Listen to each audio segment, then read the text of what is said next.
Can everybody hear me? We hear you, sir.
Wait a few seconds till we have 100 students here.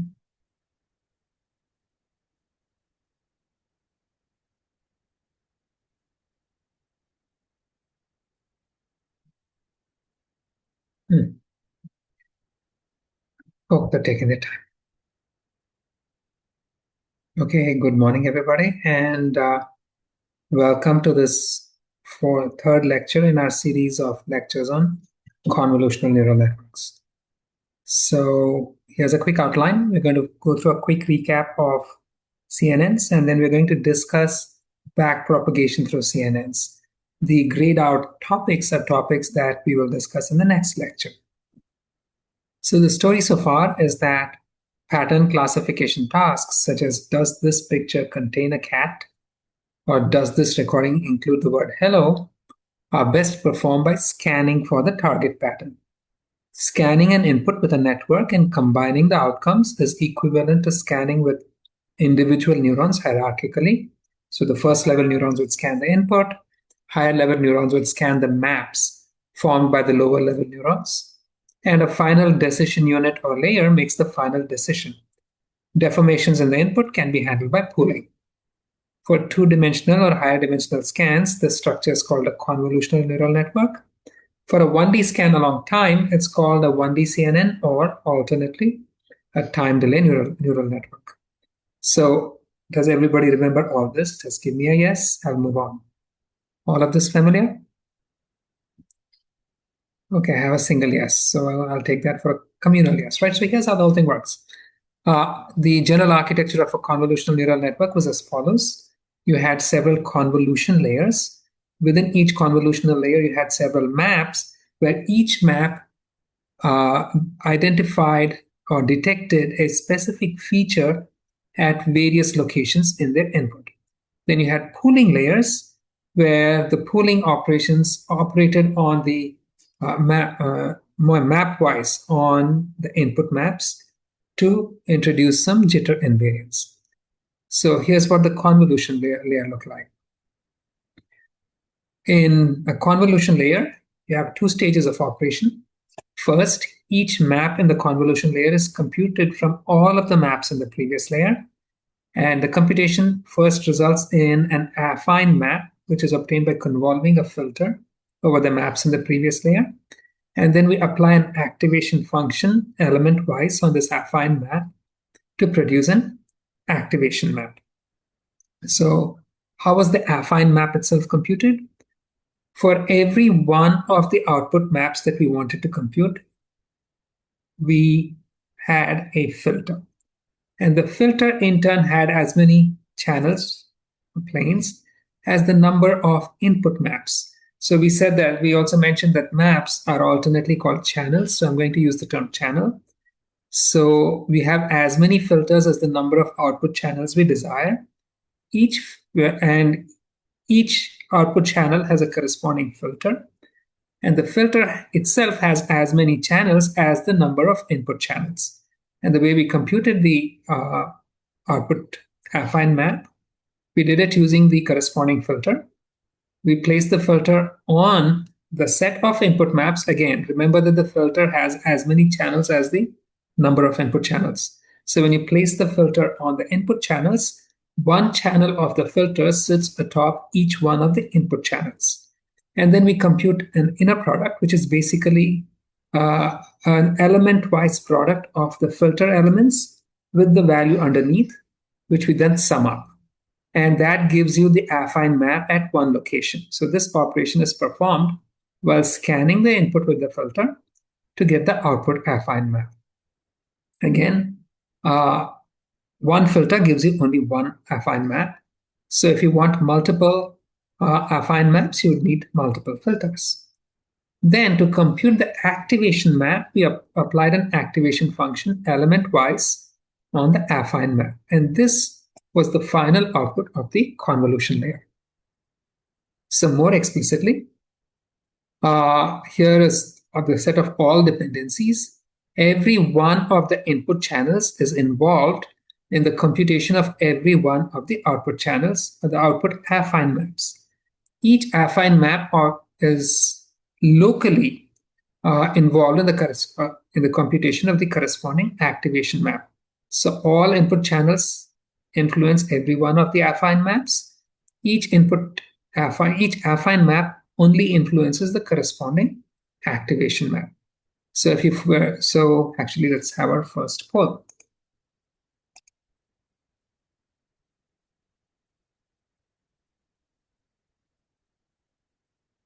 Wait. So sorry, the polls are not up. What happened? I'm sorry. Sorry, guys, these are the wrong polls. Please, I'm going to skip this. Why are the polls not up? Prof, let me look into it real quick. The poll should have been up yesterday. The polls are not up. Okay, guys, I apologize. We have forgotten to set up the polls. The polls are up. Please check no interruptions. Let's go on, third right? ones. So can somebody please answer these? Anybody want to answer the question over here? The select all true statements about a convolution layer. Is the first statement true or false? The number of channels in any filter equals the number of input maps. True or false? True. The number of channels in any filter equals the number of output maps. True or false? False, okay. The number of filters equals the number of input maps. True or false? The third and the fourth one, the number of filters equals the number of output maps. True. Okay, so the first and the fourth, right? All right. So that was the convolution layer. What about the pooling layer? The pooling layer introduced jitter invariance. We had a little pooling filter which looked at a little region of the input and picked if you were performing max pooling, it picked the largest value and just scanned the input, picking the largest value at each point. So this was the pseudocode for the pooling filter, the max pooling. The way we did it, within each region, you just picked up the index of the largest value and then copied the value over.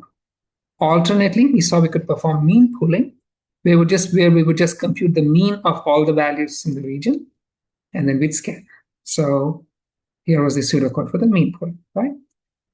And so this was the totality of convolution and pooling. We also had resampling layers. We can proportionally decrease or increase the size of maps by dropping or inserting zeros. For downsampling, you drop S-1 rows or columns between rows and columns. For upsampling, we insert S-1 rows or columns of zeros between adjacent entries. So this was downsampling. If you wanted to downsample by 2, you basically masked out every second row and every second column and only retained the rest.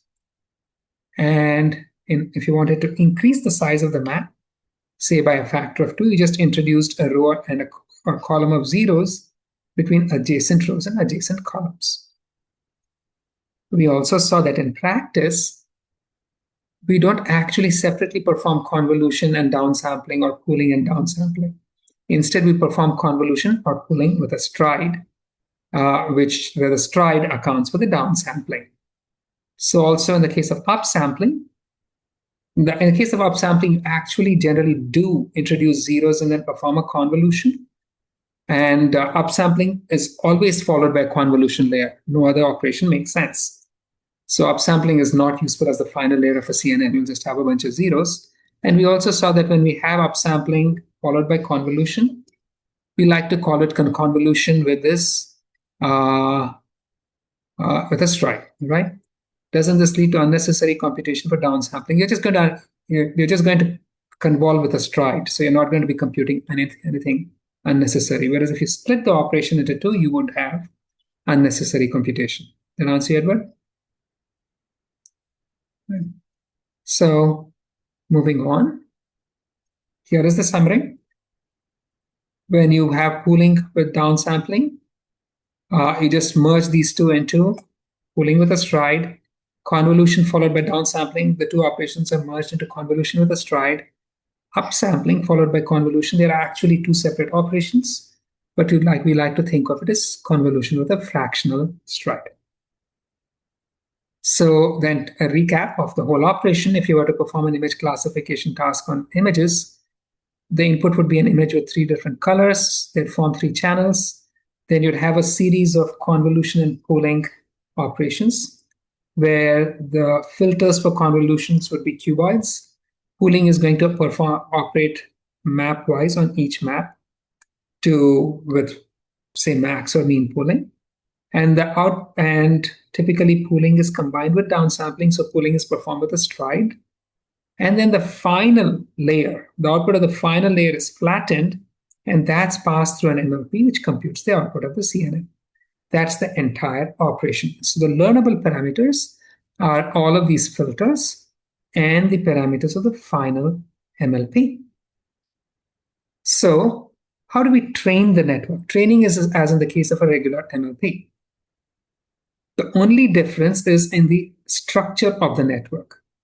We provide training examples of images and their classes. If you're training an image classifier, we define a loss, which is a divergence between the desired output and the true output of the network in response to any input. The loss aggregates the divergences of the training set. Network parameters are trained to minimize the loss through variance of gradient descent. And gradients are computed using backpropagation. So the way you define the loss for a single training instance, you pass the training instance through the entire network.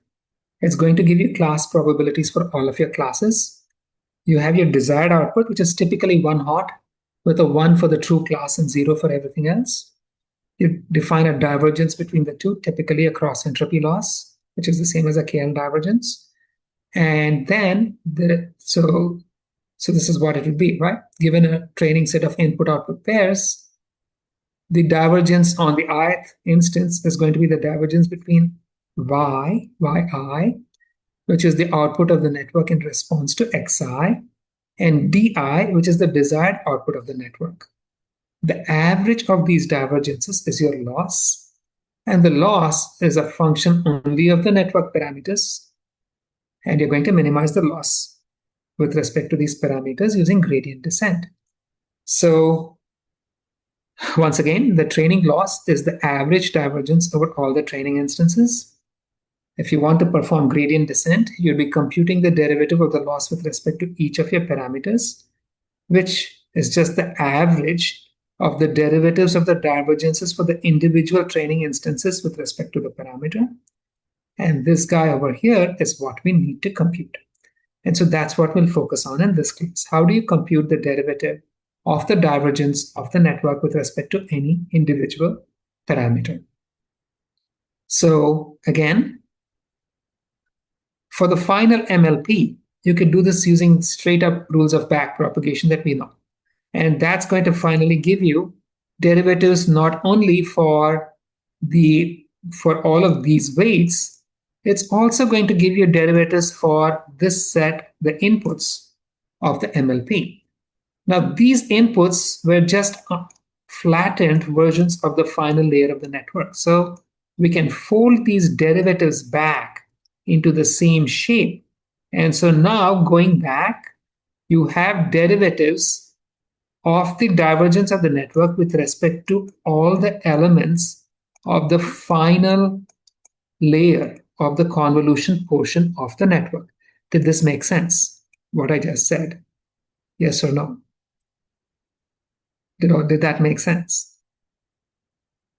I have 2 yeses. Can I get a few more yeses, please, before I move on? Okay. And so then our problem here is going to be how to move those derivatives further back and learn the derivatives for all of the filters here, network parameters, and we need to make some adjustments here. We'd have to consider the shared computation of the convolution layers and the specific computations within the pooling layers. Let's see how this is done. So there are 2 different things we need to do. First, we have to back propagate derivatives through convolution layers. Again, because we can assume that we finally have derivatives with respect to all of these maps, all the elements of all these maps. For a convolution layer, we can assume that we have the derivative of the divergence with respect to every element of every activation map in the layer. So in the forward pass, of course, we used all the input channels and the filters to compute all the output activation affine maps, and then from them the activation maps. In the backward pass, we would have first got the derivatives of the divergence for these activation maps, and then we have to figure out how to propagate them back to get the derivatives for these affine maps, for these filters, and finally to the input of the convolution layer. So the assumption, we already have the derivatives with respect to the elements of the maps output by the final convolution or pooling layer, which is obtained as a result of back propagating through the flat NLP and maybe going back through the network. So for the convolution layers, we now have to figure out how to compute the derivatives with respect to the affine elements of the affine maps from the derivatives of the output activation maps. And then furthermore, we have to figure out how to compute the derivatives of the divergence with respect to the elements of the input channels to the convolution layer, input maps, and also with respect to the filter parameters. Did this make sense, what we are saying here? The statement makes sense to everybody? Yes, no? Okay. And for the pooling layers, again, I can assume I have the derivatives with respect to the elements of all the maps that are output by the pooling. And we have to figure out how to compute the derivatives with respect to the inputs to the pooling layer. Okay. So to summarize, we assume we already have the derivatives with respect to the elements of the maps output by the final convolution or pooling layer, obtained as a result of back propagating through the flat NLP. For the convolution layers, we now have to figure out how to compute the derivatives so the output of the convolution layer are going to be these y's. And so we have to figure out how to compute the derivatives for the z's from the derivatives for the y's, and then move these back and compute the derivatives for the y's of the previous layer and the filter parameters. For the pooling layers, given the output derivatives for the output of the pooling layer, we have to figure out how to compute the derivatives for the input of the pooling layer. So let's see how we can do all of this. Let's look at the convolution layer first. Now within the convolution layer, there are 2 steps. First, given the derivatives with respect to the y's, we have to figure out how to compute the derivatives with respect to the z's. Let's see how that is done. Now again, here, the output of the actual convolution was to give us an affine map, which is just obtained by scanning the input channels with a filter.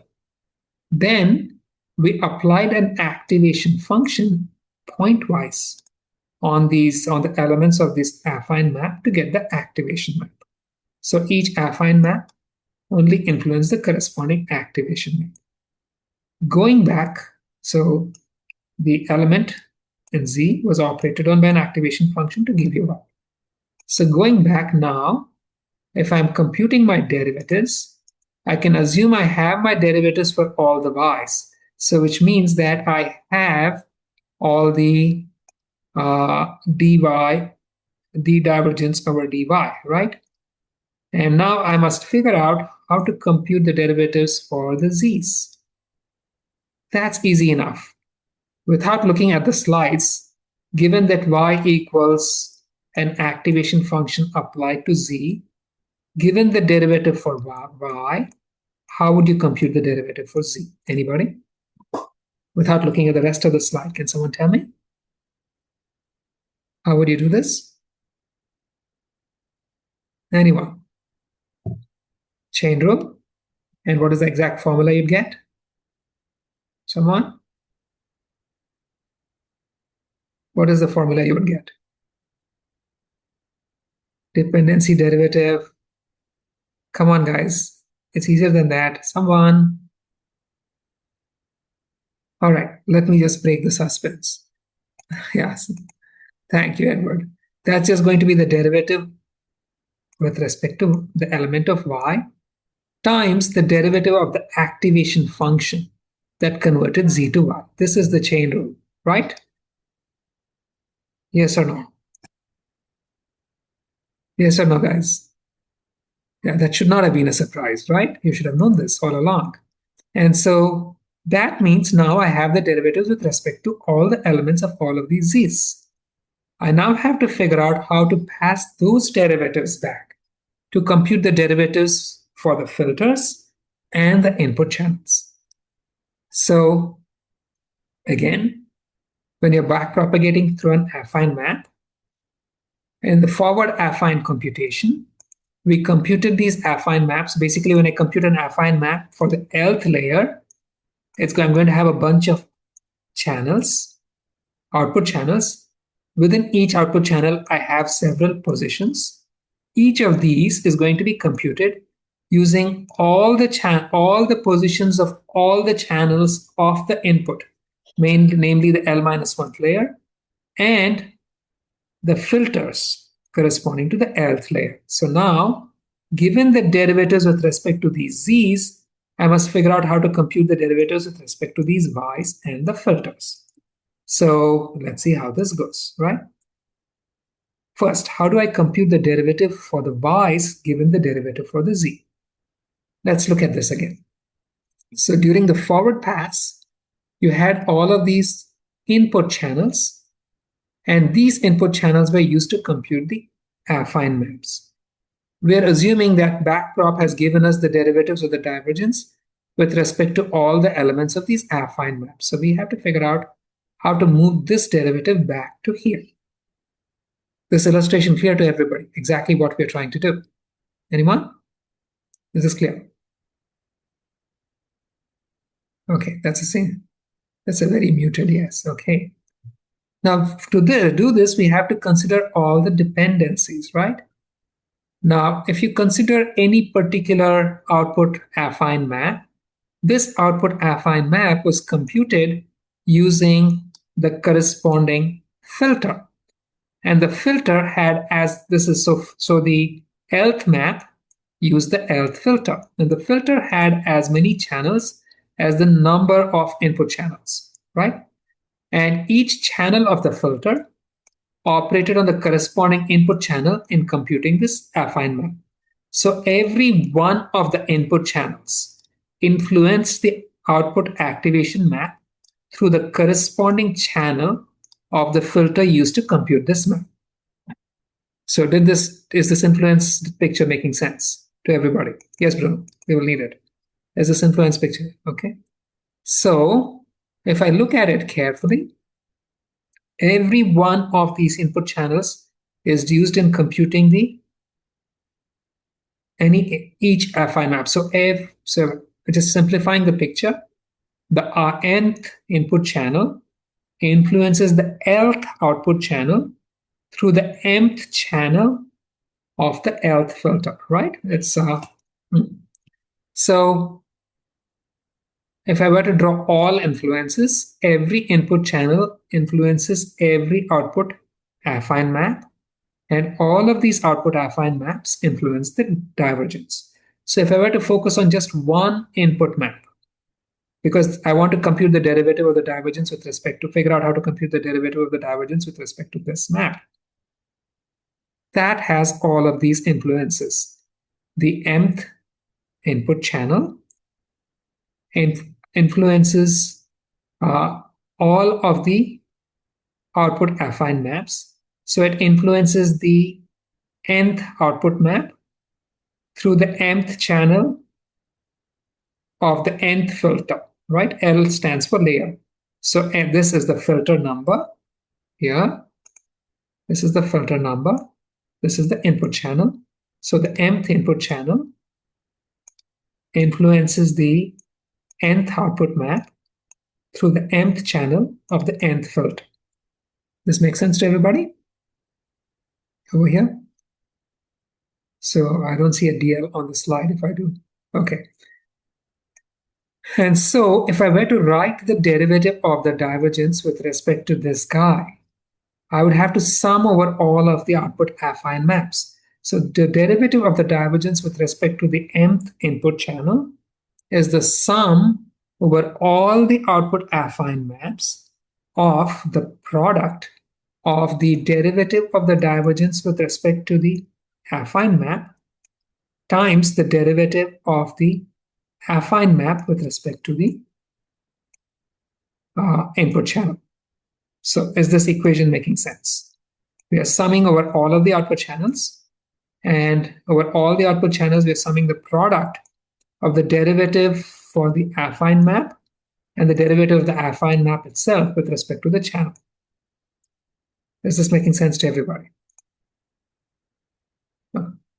I see. Okay, Vimana. So the derivative of the divergence with respect to this y sums over all the affine maps. And the term it sums is the product of the derivative of the divergence with respect to the z times the derivative of the z with respect to y. That clear, Vimana? I'm assuming so. Okay. So for this, we have to figure out what the derivative of a specific output affine map is with respect to the input map. Specifically, what we want to know is what is the derivative of every element of this affine map with respect to every element of the input map. These are the derivatives we need to compute. That clear to everybody? I'm assuming I already have derivatives for these guys. So for the chain rule to work, I need to figure out what the derivative of each of these elements is with respect to each of these elements. That makes sense? Yes, no? I see no responses. Okay. Please respond quickly, guys. We have 250 slides to go through. Okay. So let's see how this works. To see how this works, let's see how the computation is done, right? Now consider this element of an input channel. So let's say this guy, right? That's being represented by this green picture. And consider specifically this element, the second row, second column. How does it influence? Which of the output elements does it influence? And you can see that as you perform the convolution, this guy is used in the computation of a bunch of output elements. Which are the output elements this one influenced? Anybody? Which are the output elements this highlighted element influenced? Anyone? For 6, only the first 4, right? First 2 rows, first 2 columns, right? So more generally, this guy influenced these top 4 elements of every one of the output affine maps, right? Yes, no? Over here? Okay.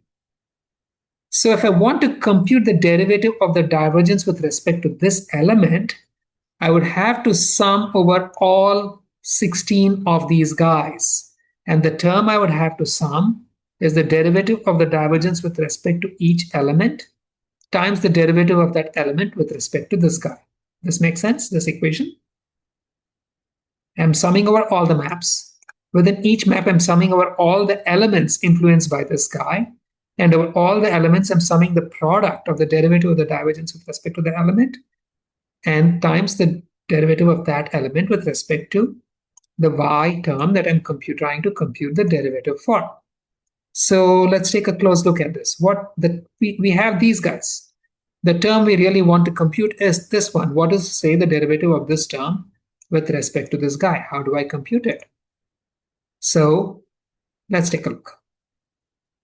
To see how this works, we will first go forwards. So consider this to be the input channel and this to be an output affine channel map, right? This is the filter. Now I'm using two different ways of indexing the filter. The filter is indexed by color. It's also indexed by index value. So 0, 0 is pink, 1, 1 is yellow. Is this illustration making sense? That I have two different ways of indexing the filter because we'll use both, right? All right, so now if I place this filter starting over here, which element will I be computing on the output? If I place the filter starting over here, which element will I be computing on the output? Anybody? The 0, 0 element, right? So let's look at this. I place the filter over here. I'm computing the 0, 0 element, but if I want to compute the derivative for y22, which filter element multiplied y22 and contributing to this guy? Anybody? I have a very helpful illustration. So which filter element multiplied y22 to compute this guy? 2, 2, right? So we'll get to that, Bruno, right? So I have shown that by coloring this orange. It means that in computing the 0, 0 element, I'm using the orange filter element. And here is what the equation says. Z00 plus equals, because this is just an individual contribution, Y22 times W22. Everybody okay with this equation over here? This making sense to everybody? Okay, now let me slide this one step forward and compute Z10. What happened? I now place the filter on 10. So the filter element that multiplied Y22 was now W12, right? So is this equation making sense? Over here. Okay, and so then I move one more step forward, right? If I move one more step forward, now for Z20, I'm using W02. For Z01, I'm using, because I placed the filter starting at 0, 0, 1, I'm using W21. For Z11, if I place the filter starting at 1, 1, I'm using the yellow filter element, which is W11, right? So for this guy, if I want to compute this one, I place the filter starting here, right? So which filter element would I be using to compute this one, guys? Which filter element would I be using to compute this guy? 0, 1, right? Easy enough. And so that's what happens, right? And so I keep doing this. Do you guys notice a pattern? As I show you which filter element is used to compute all these guys, do you guys notice a pattern in this equation? Anybody? Anybody notice a pattern? What is the pattern? Flipped? No, what is the pattern over here? The sum of this index I've kept fixed, right? Because I'm trying to compute the derivative for y22, right? The sum of this index and this index is this guy. Do you see that? Everybody, do you see that? Yes, right? And so I can actually say that to generalize, zx prime y prime equals plus equals y22 times w2 minus x prime 2 minus y prime, because these two indices must sum to 2, 2. This makes sense to everybody? Over here, this equation at the bottom. And if I want to generalize it, right? So for any arbitrary element, I can just say zx prime y prime equals yxy plus wx minus x prime y minus y prime. This equation making sense. The previous example was for 2, 2, but I can write it for any xy, right? Yes, no? Okay. So then what is the derivative of zx prime y prime with respect to yxy? What is the derivative of this guy with respect to this guy? Anyone? What is this derivative? Anybody? Just this W element, right? That's it. Easy. And so all I need to do is to say the derivative of z with respect to y is w z, derivative of z x prime y prime with respect to y x y is w x minus x prime y minus y prime. And so when I wrote this equation down, the derivative of the divergence with respect to this element, I'd be summing in general over all elements of all maps. So this is the sum over all the output affine maps. This is the sum over all output elements.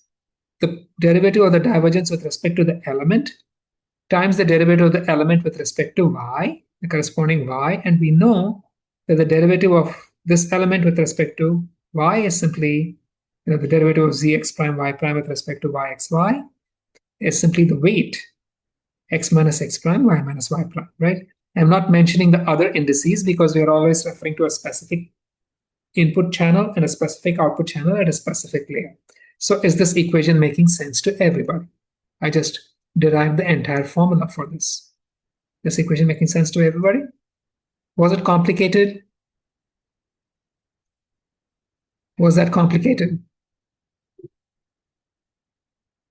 Somebody say yes. Okay, it's not really, right? So here is your second. Okay, we don't have a poll. Right, guys, yeah.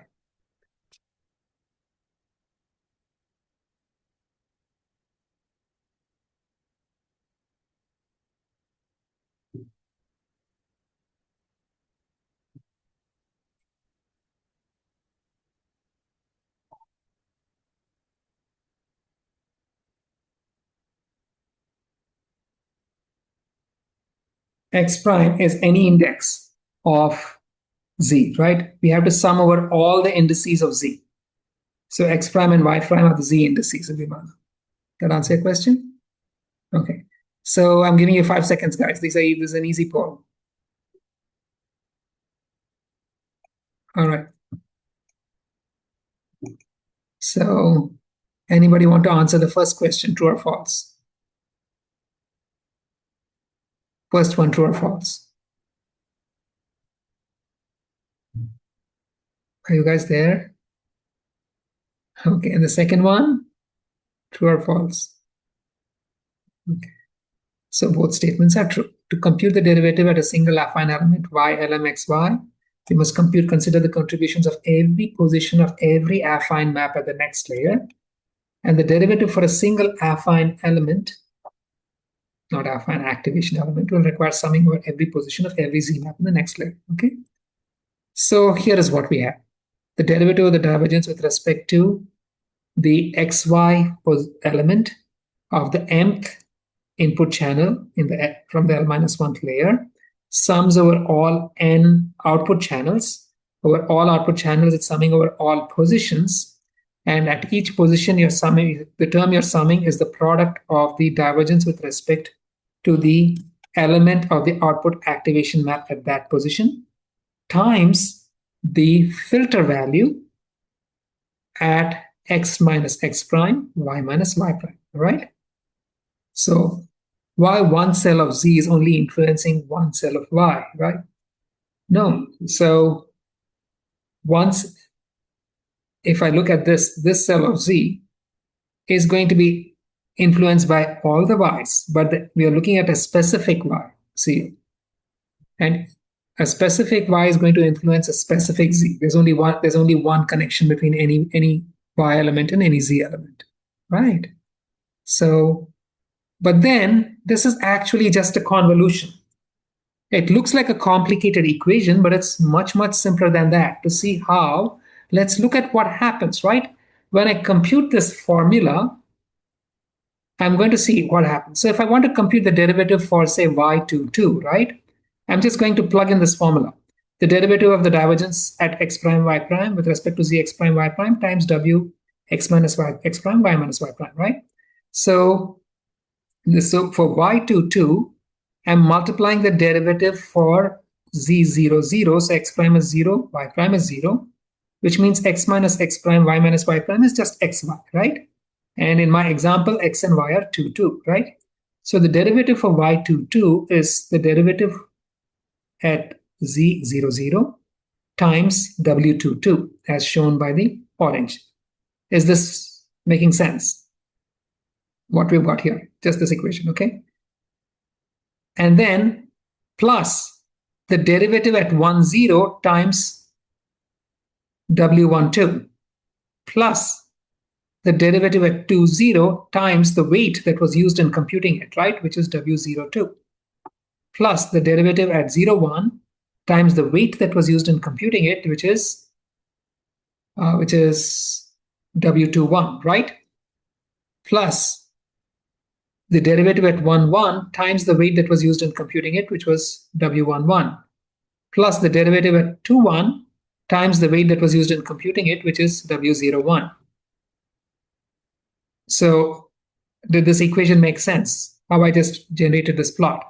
I'm showing you the filter value, index of the filter value through colors for every filter element that multiply the corresponding, the underlying z derivative to give you the derivative for y22.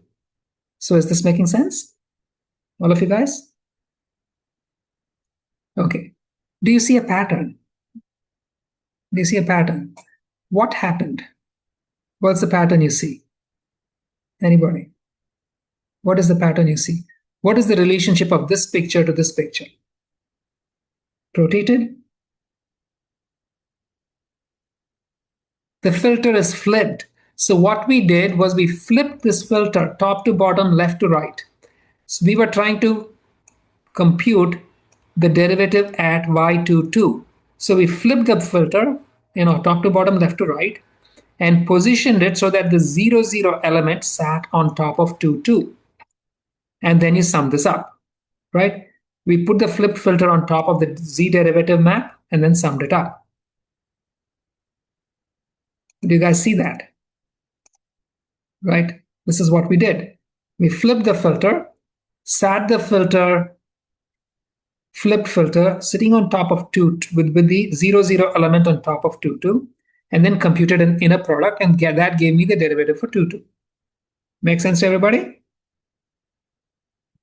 You guys see this? Yes, no? Okay.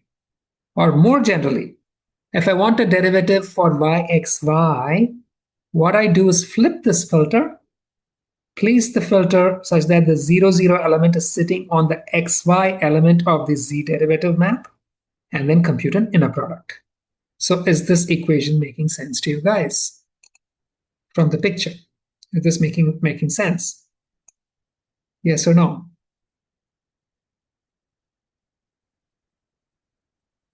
Yes, no, guys? I'm going to see just a few yeses. Can I have a little more enthusiasm, please? All right. And so, but then left to right, top to bottom, Jesse, as you can see by comparing these two pictures, right? This orange went to the top, this 00 element came to the bottom, right? But then, right, this is the derivative of, we just took this filter, we flipped it left to right, top to bottom, but then we zero padded this. This is the derivative map of the derivatives with respect to z, but then we zero padded it with k minus 1 rows and columns of zeros. Why? Because if this was originally of size m and the filter was of size k, then what was this size? If the input map was size m and the filter was size k, what was this size? What do we get over here? This was going to be m minus k plus 1, right? Now, if I pad it on both sides with k minus 1 rows and k minus 1 zeros, now what is the final size? What is the final size? It's going to be m minus k plus 1 plus k minus 1. So that will cancel out, plus k minus 1, right? So it's going to become m plus k minus 1, right? Yes or no? Now, if I convolve this guy with this flipped filter, which is k cross k, what is the size of the derivative? If I convolve this guy, the zero padded one with k cross k, what is the size of the derivative? Anybody? It's going to be m plus k minus 1, but then you're going to lose minus k minus 1. So these will get canceled out. You're left with n, right? And so here is a fantastic rule that you must remember. If you have an input of some size, whatever, I'll call this L, right? Going through a process, and then the outcome's a scalar, in which case it's our divergence. The derivative of the divergence with respect to the input to this process will be the same size as the original input itself. That always holds. And so you can see that when I zero pad it, and then if I were to convolve this guy, zero padded guy with this flip filter, like so, the result is going to be a picture which is exactly the same size as the input. Do you guys see that? Yes or no? Right? And so what happened over here? This business that I just showed you, when I flipped the filter and sat it at xy, the overall process is like so. I'm going to zero pad the z derivative map with k minus 1 rows and zeros on every side, flip my filter, and then just simply convolve this with my flip filter. And that's going to give me the derivative or the contribution of one z map to the derivative of the corresponding input channel. But then each input channel influences the divergence through all of the z maps, right? So to compute the derivative of the divergence with respect to this guy, we must sum over all of them, or more explicitly, over all elements of all of the z maps. So how does that work? We wrote out the math, but then if you stick in the math over here, here's what you're going to do. I want the derivative of the divergence with respect to, say, this map. So this map is going to be influencing all of the output affine maps. So the mth input channel is going to be influencing all of the output channels through the mth channel of all the filters. So you're going to pick the mth channel of all the filters. And then these are the mth channel of all filters. You have as many of these elements as the number of output affine maps. You would flip all of these guys. Then you would zero pad all of the derivative maps for the output affine maps on both sides. And then this flip filter is simply going to convolve the zero padded guys on top, and that's going to give you the derivative for the filter, and the derivative for the input affine map. That makes sense to everybody, the process? Yes, no? Right, and do you also see why we got that, where we got that from? Right, okay. Can I have a few more thumbs ups? I have a very anemic one thumbs up. 2, 7. Like, there are 200 people in class. People must be awake, right? So you have to flip it. That's the math. There's no choice of not flipping. Okay. So here is the overall nice little animation showing you how the derivative is computed. All right.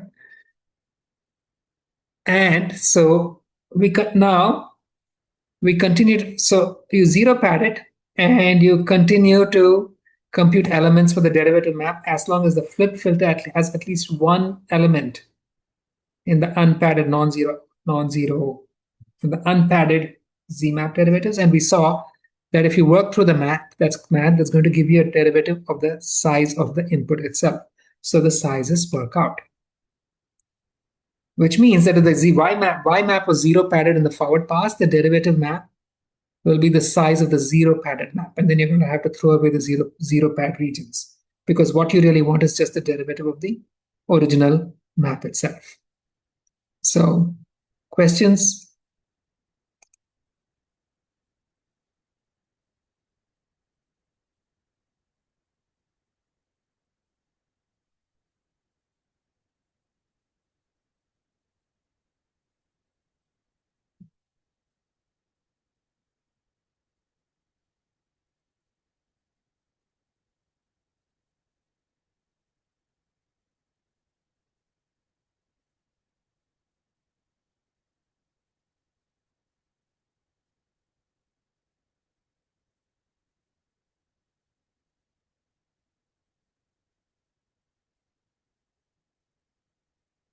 5 seconds, guys. 10 seconds. I'll give you 10 seconds.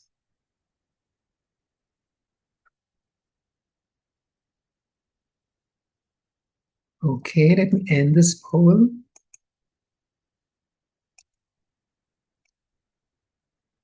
Can you tell me which statements are true? Which ones are true? 1 and 4. To compute the derivative, top 3, right? So to compute the derivative with respect to the mth activation map of the lth convolution layer, you must select the mth channels of all the lth layer filters. I'm sorry. So the lth layer filters, right?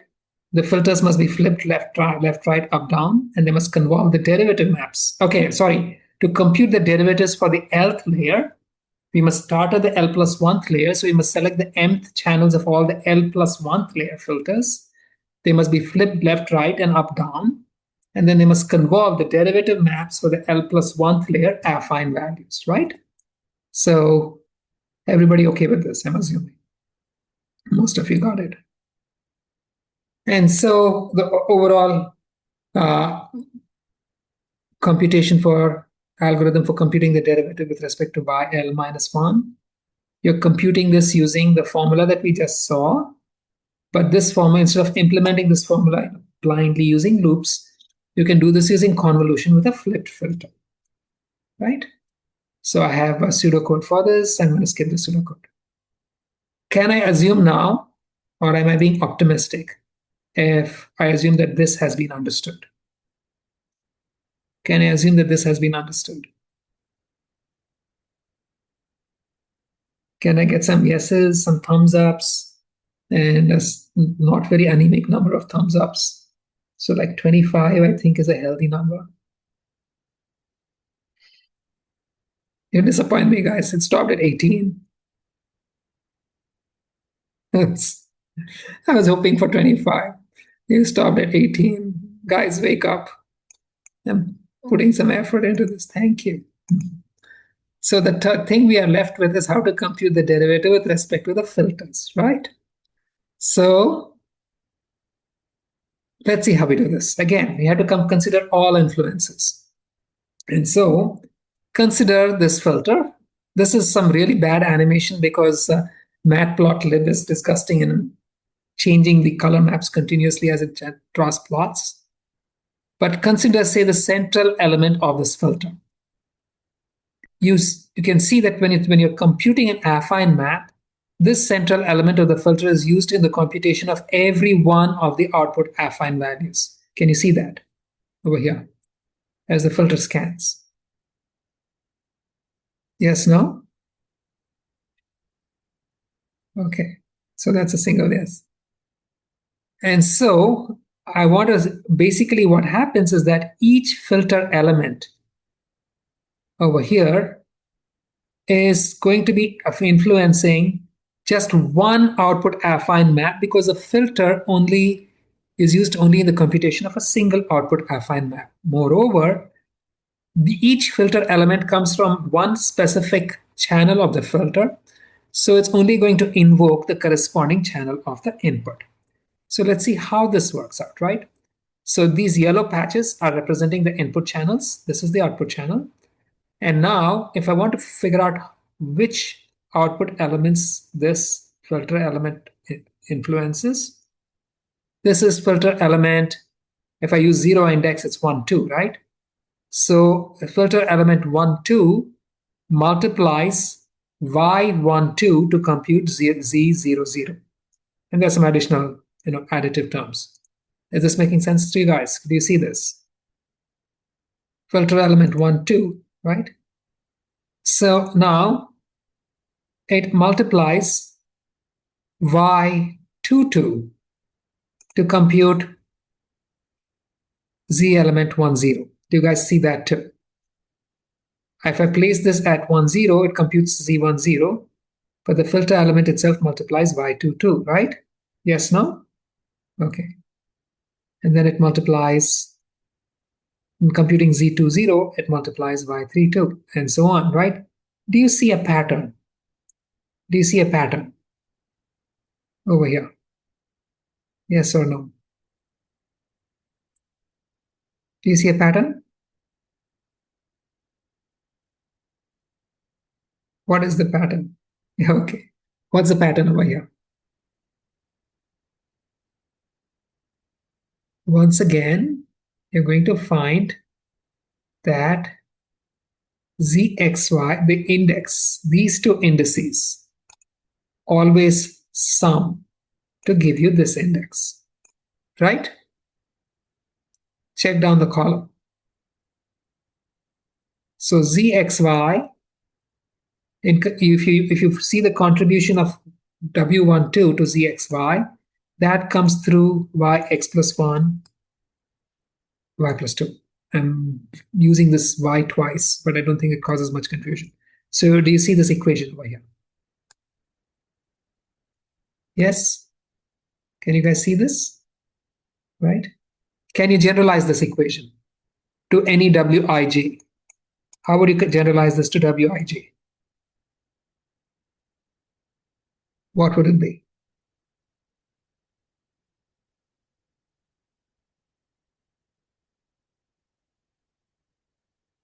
What's the term here going to be? Anyone? What will it be? Just generalizing this. X plus I, Y plus J, right? Easy. And so that's what you have. ZXY is got some additive terms, but the contribution of the ijth filter element is through Y, X plus I, Y plus J. So what is the derivative of ZXY with respect to Wij? Again, what is this guy? The derivative of ZXY with respect to Wij, what is it? It's on the screen, so you should be able to read it out, guys. Someone read it out for me, please. It's just Y. It's going to be, come on. It's Y, X plus I, Y plus J, is it not? I've written it out. So, and so using this formula right here, if I want to compute the derivative of the divergence with respect to any particular weight element of the filter, I'd have to sum over all of the elements. So a filter, the nth filter, the mth channel of the nth filter only invokes the mth input channel and the nth output channel, right? So the derivative of the divergence with respect to, say, Wij is going to be the derivative of the divergence with respect, is going to sum over all elements of the output affine map. And the term it sums is the derivative of the divergence with respect to Zxy times Zxy, derivative of Zxy with respect to Wij. And this term, of course, this already computed if you were performing backprop. And this guy, we just saw the derivative of Zxy with respect to Wij is Y, X plus I, Y plus J. So I can just plug it in here. And so this equation will give us the derivative for the filter, right? So is this equation clear to all of you guys? This making sense to everybody? Yes or no? Okay. Does this look like a convolution also?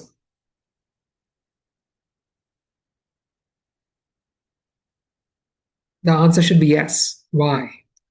I'm just plugging the equation right here, okay? Just for your reference. So the derivative with respect to Wij, it's summing over all elements, okay? And you're summing the derivative for each xy by y, x plus I, y plus j. So if I want the derivative for W12, it's like placing this map, because I have this plus I plus j, right? It's like placing this map at the 1, 2 position of the input channel and then performing an inner product. Do you see this? See what I just did over here? Yes, no? Just similarly, if I want the derivative for W00, so this is 0, 0, right? Then these are going to go away. It's like placing this derivative map on starting from the 0, 0 position of the input and then computing an inner product. So does that give you an idea of what's going on? So Nandini, here, just look at this equation again, right? To compute the derivative of, say, W12 using this formula. So I summed over all the Z elements, right? But each Z element was multiplied by a Y element, and the Y element was X plus I, Y plus J. So it's like saying I'm putting Z00 at Ij. It's like putting 01 at I plus 1, I plus 0, J plus 1, and so on. So I basically placed this map starting at the Ij position and summed it up. I'm showing you two examples for Ij12 and Ij00. That answer? Right. And so that tells you what's happening. This guy can be computed, the derivative for the filters can be directly computed from the formula, but it's just a convolution. How is that? Just give me a second. Okay. If I want to compute the derivative, look, the ith channel, input channel, influences the jth output channel through the ith channel of the jth filter, right? So the second input channel will influence the first output channel through the second channel of the first filter. So to compute the derivative for this guy, I just need to consider these two. The rest of them are not involved. And so I'd place the derivative map for this output on the input channel and then just convolve. And if you do this, the output derivative is going to be the derivative for the corresponding channel of the corresponding filter. This makes sense to everybody? Yes or no? Right. And you can see the sizes work out. How do the sizes work out again? If the input, let's say, if the input is size M and the filter is size K, what is the output size going to be? Over here, I won't wait for you, it's M plus K minus 1, right? M minus K plus 1, sorry. Thank you. I did manage to not wait for you and make a mistake, but it's going to be M minus K plus 1. So if I convolve this M minus K plus 1 entry with this M entry, if I convolve these two, what is the result going to be in size? What is the result going to be? It's going to be M minus K plus 1 minus 1, right? So these will cancel out, this cancels out, and the result is going to be K. That makes sense to everybody? Everyone, right? And so you see that the filter size derivative also works out. And so the filter derivatives, because you already know the derivatives for all the z's, to compute the derivative for any map for any filter, you just take the corresponding z map and then the derivatives for the corresponding z map and convolve the input channel to give you the derivative for the filter. So because an input channel is going to be because an output channel is going to be computed from all the input channels. So if you want the derivative of the entire filter, all you would do is convolve every one of these guys with the derivative map for the output affine map, and that's going to give you the derivative for the entire filter. So did all of this make sense? Yes or no? This makes sense to everybody? Can I have a few more thumbs ups before I move on? Guys, you guys aren't very enthusiastic. You have to be. Okay. So 25. Thank you. I'll keep moving on. All right. So this is our fourth poll. TAs, can you please pull up the fourth poll?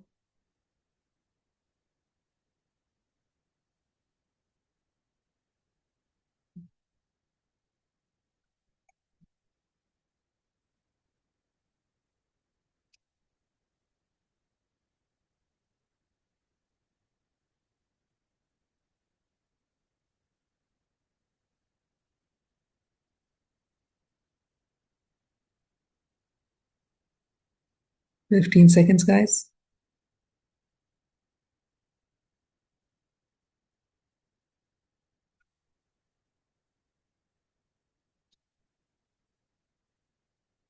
Five seconds.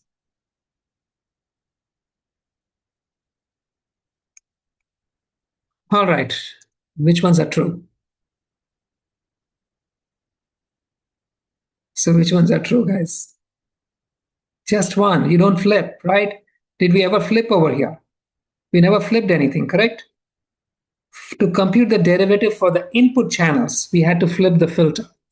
But when you're computing the channel derivative for the filter, there is no flipping. You just directly convolve. That makes sense to everybody? Everybody good with that? Yes, no? Some thumbs ups, thumbs downs, whatever. Okay. 8, 10. I'll wait for a count of 25. So 16. Humor me. Okay. 20. Okay, we got that. So I have some pseudocode for it. I'll skip the pseudocode, right? But there's something very interesting that you can see. We went through a lot of effort, but then it turns out that you can be lazy and not learn the math and not learn the diagrams, never see anything and just work through code if you know how backpropagation and derivative rules work. For any computation of the form, which is y equals sigma of z, the loss derivative is dl over dz, simply dl over dy times sigma prime z, right? We know this. Similarly, if you have any computation in the forward pass where z equals wy, then dl over dy plus c equals w dl over dz, and dl over dw is y times dl over dz. So these two formulae make sense, right? These guys? They make sense? Yes, no? Okay. So all you need to do, it turns out, is to go back into your code. And so in the forward pass, if you're going left to right, and you're going through the code in a particular manner, I just rewrite the code, except that all the indices are now going to go downwards. From going from 1 to w, it's going to go down from w to 1, right? Then in the innermost pass, or in the innermost loop, we just did z plus equals wy. And then once you computed everything, we applied an activation to it, right? So instead, what I will do is go back and move this on top of the loop and say, again, this is y is activation applied to z. So the derivative with respect to z is the derivative with respect to y times the derivative of the activation. And then because going forward, we had z equals wy, right? So going backwards, the derivative for y plus equals w times dz, and the derivative for w plus equals y times dz, right? Going backwards, here we got the derivative for z. So this is telling us how to apply the rule for this guy to get the derivative for y and w. It's very straightforward. May not be very clear right now because I don't have time to go through it in detail, but go through the slides. And it's very interesting how you don't really have to worry about figuring out derivative rules. If you just look at the code, you can manipulate the code to compute derivatives, right? So we can assume right now that we have managed to figure out how to compute the derivatives for the input channels from the derivatives for the output activation maps, and also the derivatives for the filters. And without asking you guys, I'm going to assume we're good with all of this. So the next thing we have to, okay, this is done, right? The next thing we have to worry about is pooling layers. How do you compute the derivative of the input to a pooling layer from the derivative of the output?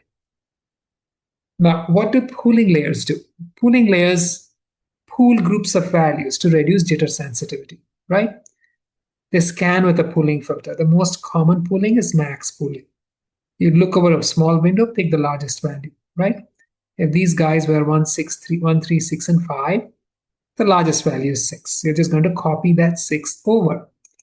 Now, my question is this. When you're going backwards, I'm assuming that you already have the derivative for this guy, right? Now, answer me this. If I perturb this element, will that perturb this guy? Yes or no? So what is the derivative of this element with respect to 1? This entry. What's the derivative? 0. What if I perturb this guy? What is the derivative? This one,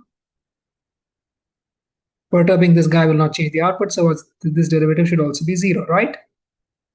Yes, no? Right. Yeah. So perturbing it infinitesimally. So what about this one? If I perturb it, does it change the output?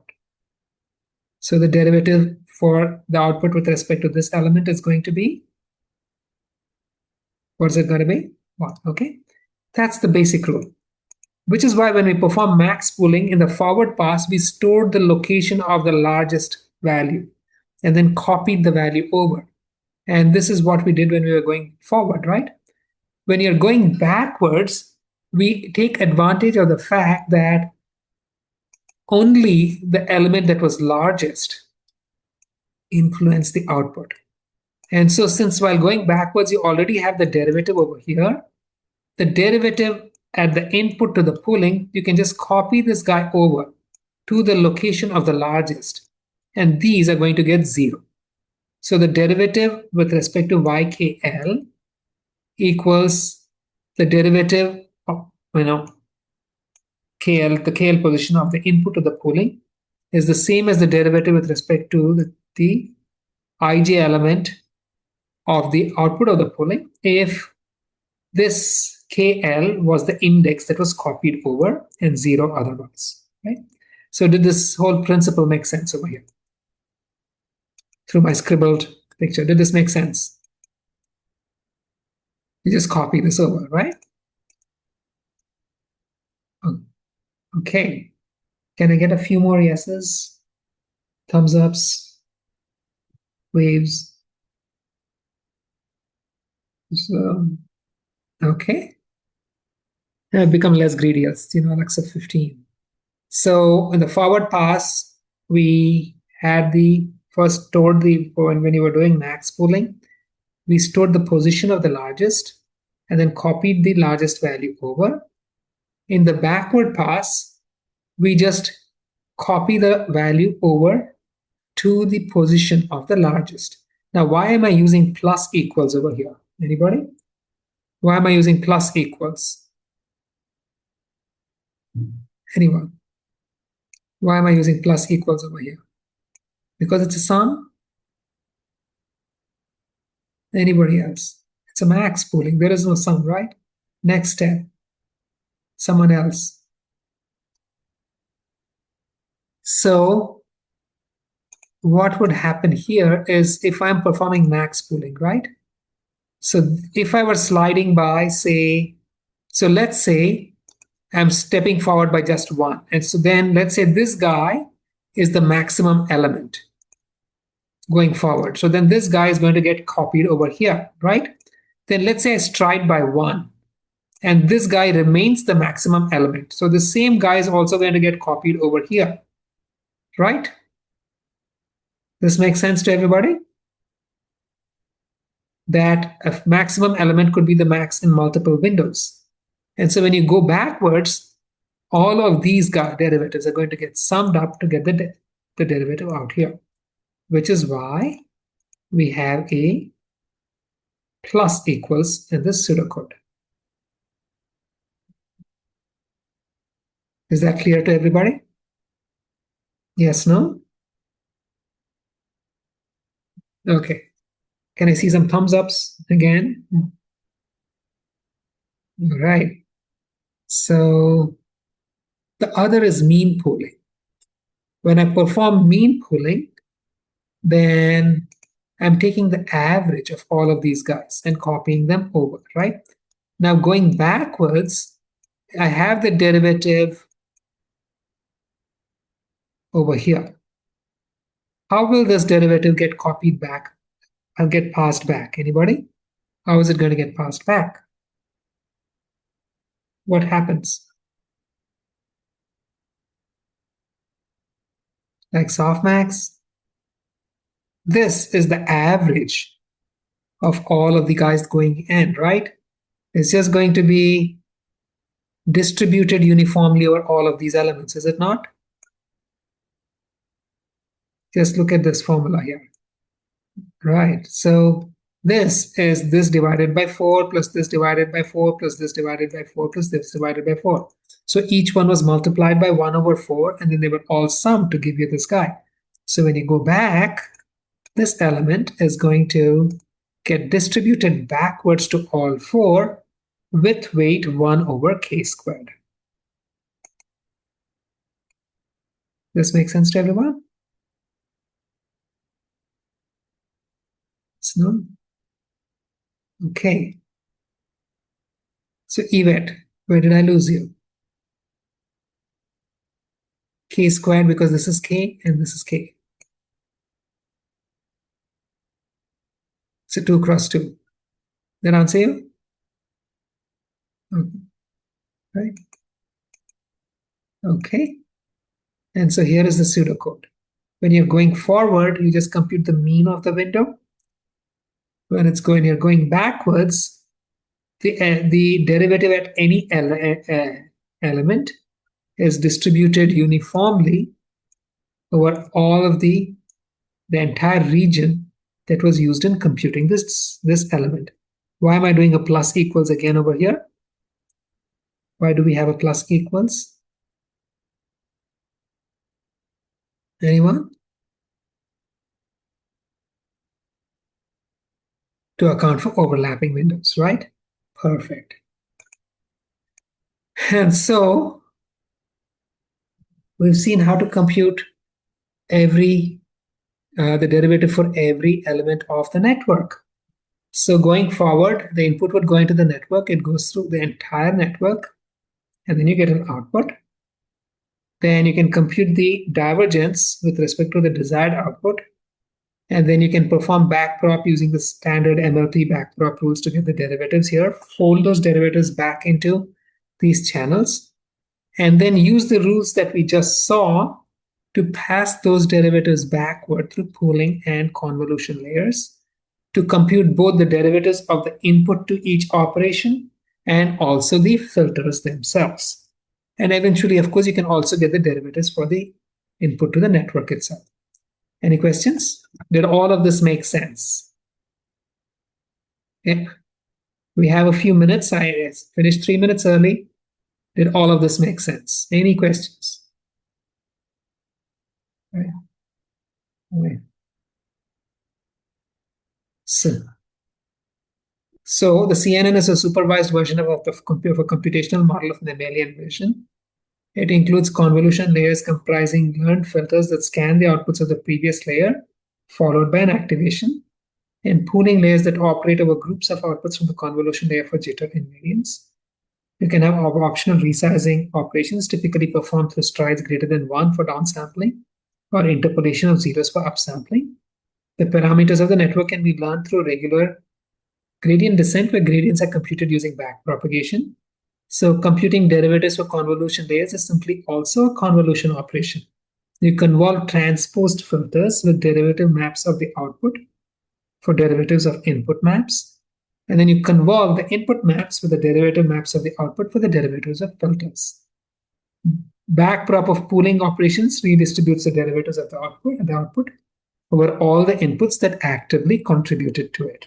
So this is a very succinct way of summarizing what the backpropagation rules for pooling layers are.